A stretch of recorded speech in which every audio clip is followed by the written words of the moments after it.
성도 여러분, 8월 24일 주의 날 예배에 참석하신 여러분들을 주님의 이름으로 축복하고 환영합니다.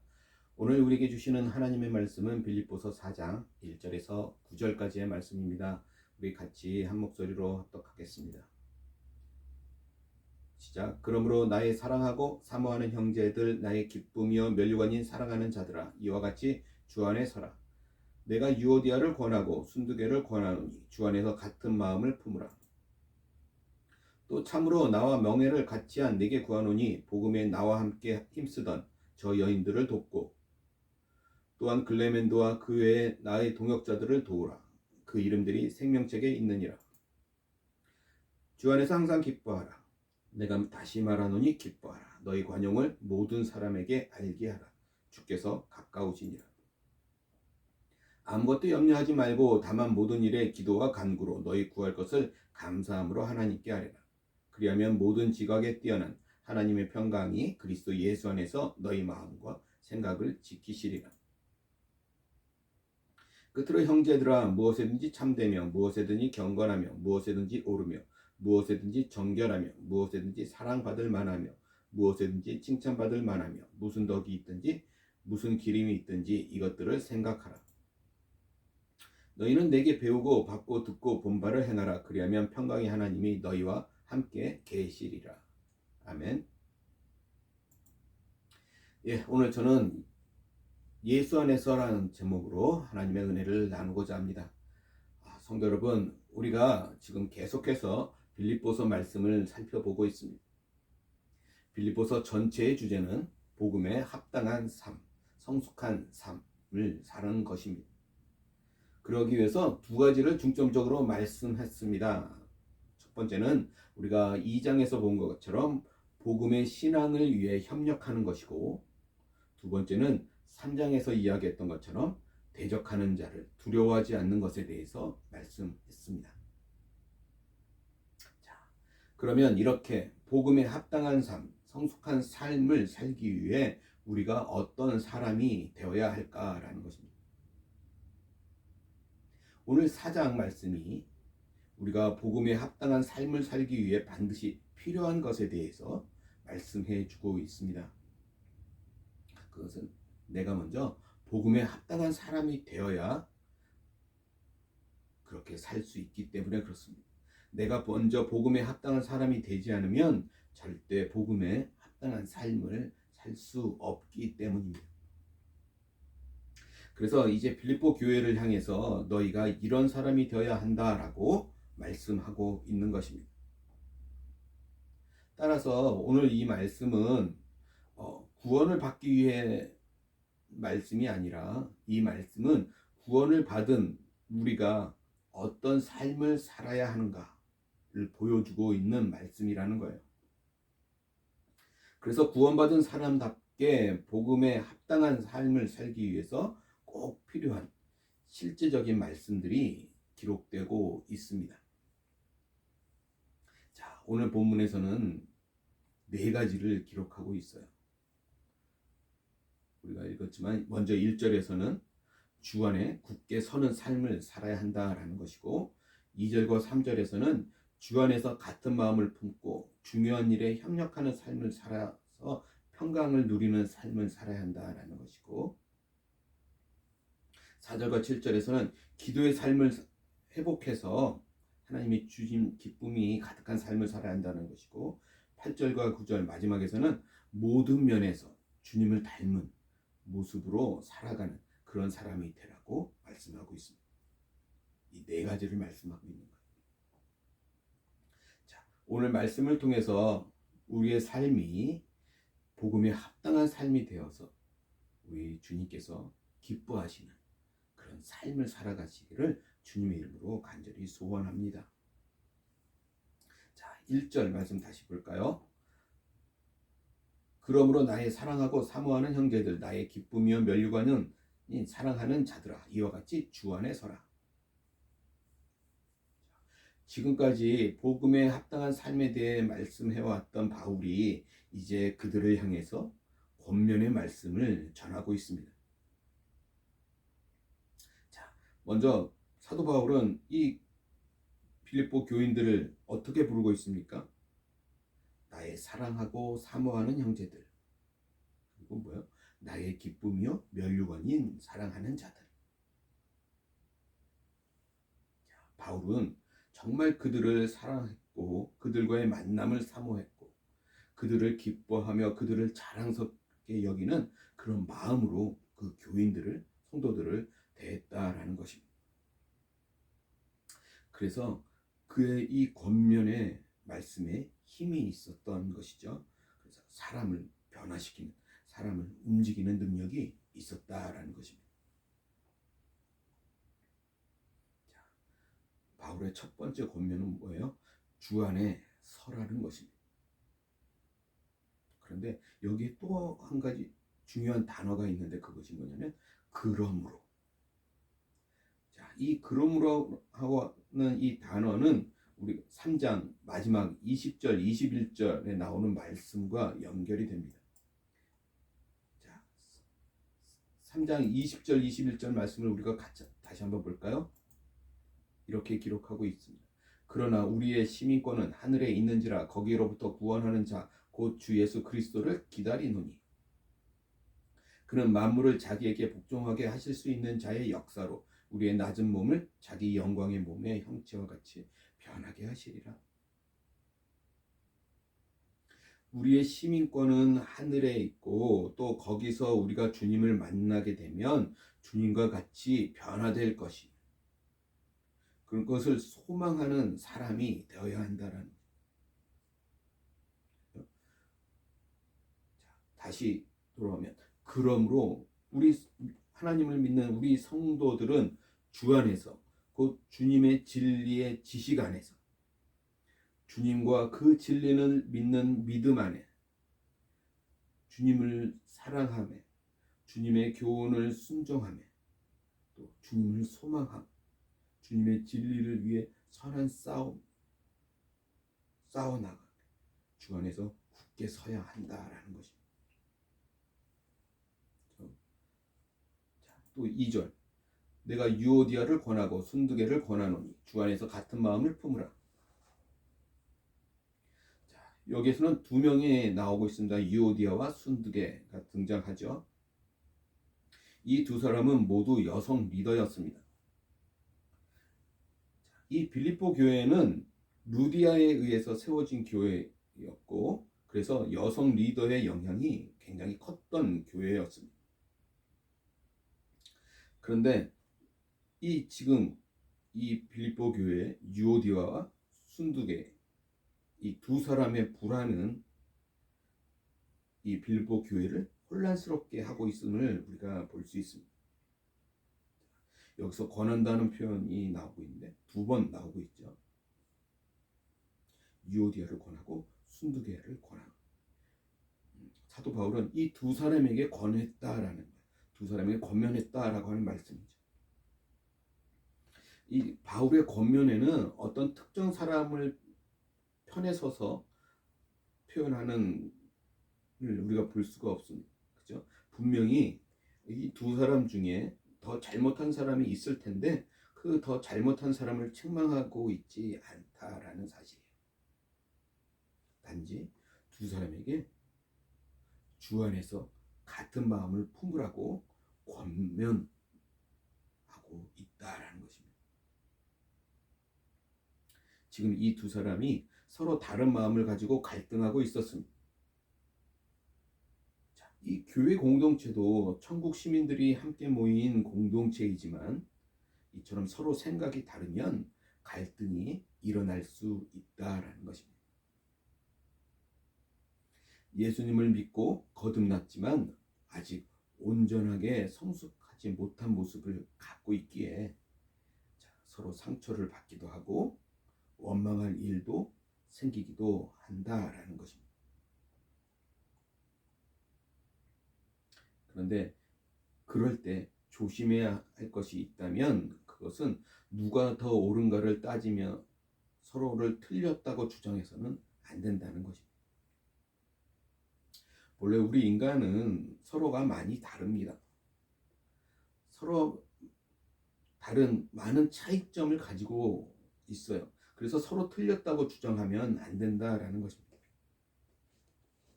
다른 것은 틀린 것이 아니다라는 것이죠.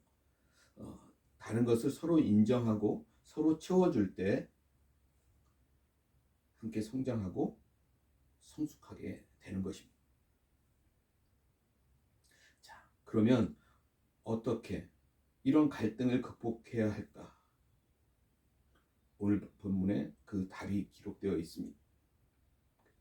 주 안에서 같은 마음을 품으면 되는 것입니다. 주 안에서 같은 마음을 품는다라고 하는 것이 무슨 뜻입니까? 그것은 바로 주님이 원하시는 것을 함께 품고 주님이 중요하게 여기시는 것을 함께 중요하게 여기는 것을 의미하는 것입니다. 서로 갈등하는 이유는 중요하게 생각하는 것이 다르기 때문입니다.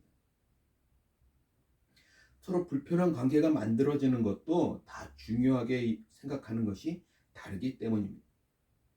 그러나 모든 사람들이 중요하게 여기는 것이 같아진다면, 그렇죠? 사소한 문제로 서로 갈등을 일으키는 그렇게 불편한 관계를 만드는 일이 사라지게 될 것입니다. 자, 그러면 중요한 일이 무엇입니까? 오늘 3절. 또 참으로 나와 멍에를 같이 한 네게 구하노니 복음에 나와 함께 힘쓰던 저 여인들을 돕고 또한 글레멘드와 그의 나의 동역자들을 도우라. 그 이름들이 생명책에 있느니라. 중요한 게 뭐예요? 바로 복음을 위해 함께 힘쓰는 사람들을 서로 돕는 그런 삶을 사는 것입니다. 여기서 돕는다라고 하는 표현이 반복되어 있죠. 이것은 멍에를 같이 한 사람이라고 표현합니다. 멍에를 같이 한다고 하는 것은 두 마리의 소가 함께 멍에를 메고 밭을 갈아 나갈 때 이리저리 흔들리지 않고 똑바로 갈기 위해서 서로 보조를 맞추고 정확하게 그 길을 가는 것을 의미합니다. 성도 여러분, 사람들은 정말 많이 다릅니다. 이렇게 다른 사람들이 갈등을 극복하고 나아갈 수 있는 유일한 길은 주 안에서 같은 마음을 품는 것입니다. 그것은 주님께서 원하시는 그 일을 위해, 그렇죠? 겸손하게 낮아져서 함께 멍에를 메고 함께 보조를 맞추어 나아가는 그런 삶을 사는 것입니다.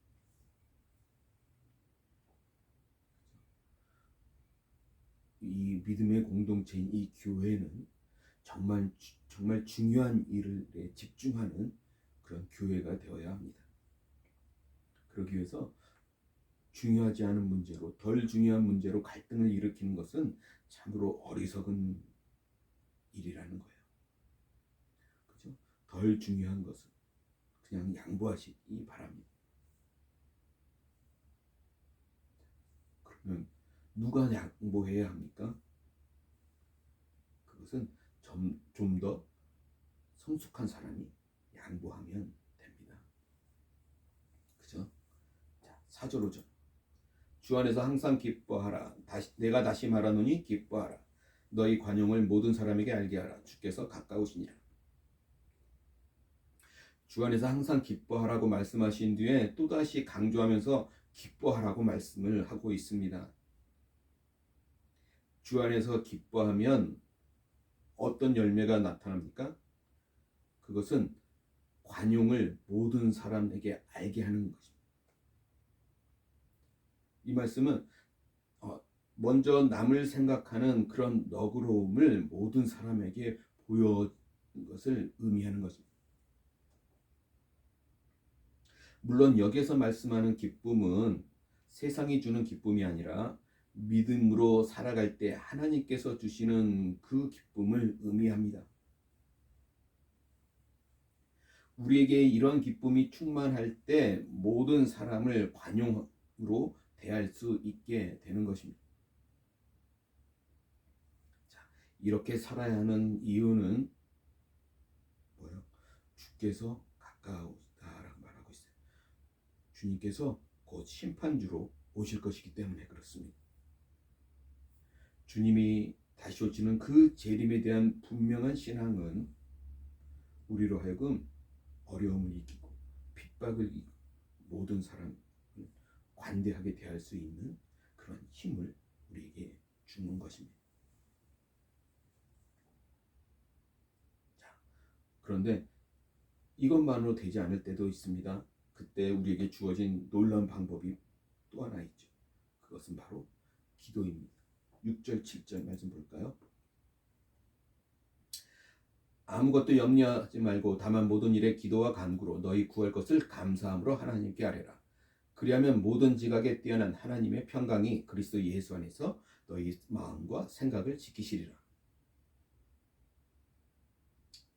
자, 여기서 말하는 기도는 교회 안에서 성도들 간의 관계에서 부딪히는 일이 있을 때 그 문제를 기도하라는 것입니다.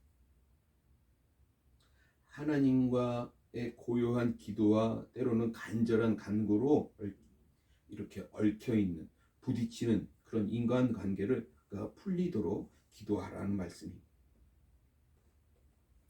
그때 기본이 뭐예요? 감사함을 가지고 기도하는 것입니다.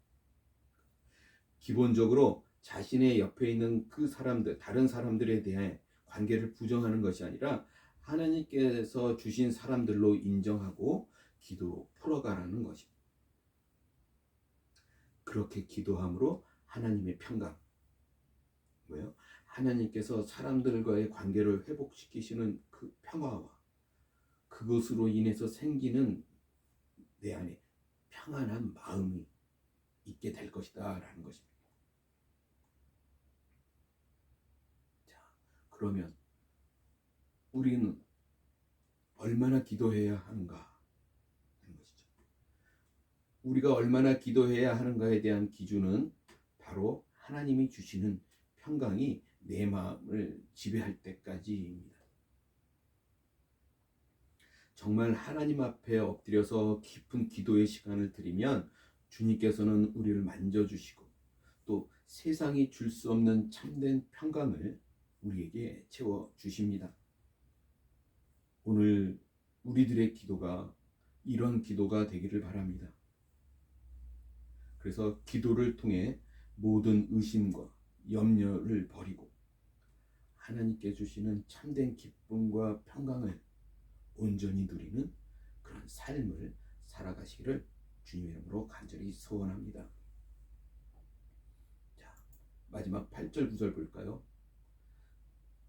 끝으로 형제들아 무엇에든지 참되며 무엇에든지 경건하며 무엇에든지 오르며 무엇에든지 정결하며 무엇에든지 사랑받을 만하며 무엇에든지 칭찬받을 만하며 무슨 덕이 있든지 무슨 기림이 있든지 이것들을 생각하라.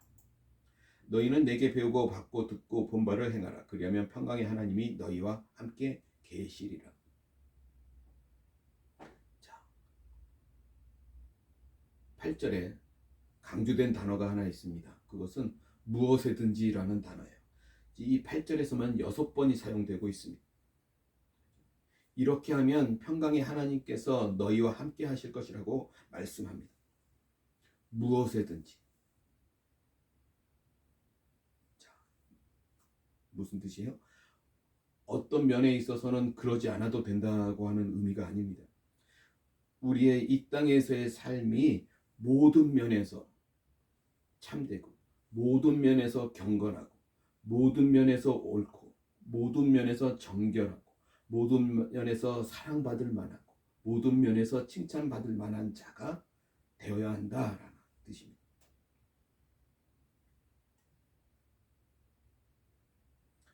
하나님의 말씀을 잘 듣고 순종하고 행하십시오. 우리가 얼마만큼 알고 있습니까? 아는 만큼 행하십시오. 열을 알고 하나를 행하는 사람보다 셋을 알고 둘을 행하는 사람이 더 복된 사람입니다. 하나님 말씀은 이처럼 우리가 어떻게 살아야 하는지에 대해서 말씀해주고 있는 거예요. 성도 여러분, 하나님을 알면서도 내 안에 평안이 없습니까? 그렇다면 나는 지금 하나님의 말씀을 잘 지키고 있지 않고 있을지도 모릅니다. 우리가 하나님의 말씀에 따라 살고 있으면 우리 안에는 하나님의 평강이 함께 하신다고 분명하게 말씀하고 있습니다. 그 평강의 하나님이 우리 안에 거하심으로 우리가 말씀에 따라 살 때 우리 안에 놀라운 평강이 있습니다. 이 평강을 알고 평강을 마음에 품고 살아가는 저와 여러분 모두가 되시기를 다시 한번 간절히 소원합니다. 그리고 이 깊은 평강을 맛보아 알기를 간절히 소원합니다. 기도하겠습니다. 할렐루야, 전능하신 주님을 찬양합니다. 그렇습니다. 우리가 하나님을 믿고 하나님의 뜻대로 순종하며 살아간다라고 말하지만 우리 안에 참된 하나님이 주시는 평강이 있는지 돌아보게 하시고, 그 평강이 없다면 우리의 삶을 다시 한번 또 돌이키는, 회개하며 돌이키는 그런 모습들이 오늘 우리 가운데 있게 하여 주시옵소서. 아는 만큼 행하라 말씀하셨습니다. 하나님, 우리의 삶에 그런 행함이 있게 하시고 또 이 믿음의 공동체 안에서 서로를 존중하고 또 인정하고 그들을 품고 나아가는 그런 모습들이 오늘 우리 가운데 다시 생기게 하여 주시옵소서. 감사하며 우리 주 예수 그리스도를 받들어 간절히 기도드리옵나이다.